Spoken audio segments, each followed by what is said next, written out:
ఏకంగా మేనిఫెస్టోలో 143 ప్రామిసెస్ 143 హామీలను ఎన్నికల మేనిఫెస్టోలో తాను చేర్చాడు. ఇంటింటికి దాన్ని ప్రచారం చేశాడు. ఎన్నికల వేళ చంద్రబాబు నాయుడు గారు ఆయన పార్టీ ఎమ్మెల్యేలను పార్టీ కార్యకర్తలను ఆయన చంద్రబాబు నాయుడు గారు ప్రతి ఇంటికి పంపించేటప్పుడు ఆ ఇంటికి వెళ్ళి ఆ ఇంట్లో చంద్రబాబు నాయుడు గారు మన మాటలు బహుశా ఎప్పటికీ కూడా ఎవరు కూడా మర్చిపోరేమో.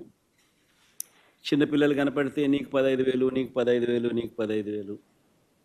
ఆ చిన్నపిల్లల తల్లులు కనపడితే నీకు 18,000, నీకు 18,000, నీకు 18,000. ఆ తల్లులు, ఆ పిన్నమ్మలు, ఆ తల్లుల అత్తలు, వాళ్ళ అమ్మమ్మలు, అంటే ఆ అమ్మలు,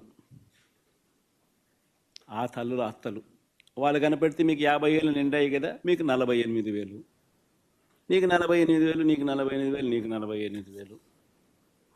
ఇంట్లో నుంచి 20 ఏళ్ళ పిల్లాడు బయటకు వస్తే నీకు 36,000, నీకు 36,000, నీకు 36,000. ఇంట్లో నుంచి రైతు కనిపిస్తే, కండువా వేసుకుని రైతు కనిపిస్తే నీకు 20,000, నీకు 20,000, నీకు 20,000. ఇది రొటీన్గా మనకు వినిపించిన మాటలు ఎన్నికలప్పుడు. ఈనాడు చూసినా, ఆంధ్రజ్యోతి చూసినా, TV5 చూసినా, వాళ్ళ ఇళ్ళట్లో నుంచి వచ్చే మాటలు విన్నా, ప్రతి ఇంట్లో రొటీన్గా కూడా ఇవన్నీ కూడా మనకు వినిపించే మాటలు. ఇవే కాకుండా ఈ హామీలన్నిటికీ గ్యారంటీ ఇదిగో బాండ్లు అని చెప్పించారు. బాండ్లు, హామీలకు గ్యారంటీ అంటూ ఇంటింటికి బాండ్లు కూడా పంచారు. అమలు చేయలేకపోతే ఏమన్నారు? అమలు చేయలేకపోతే చొక్కా పట్టుకోండి అన్నారు.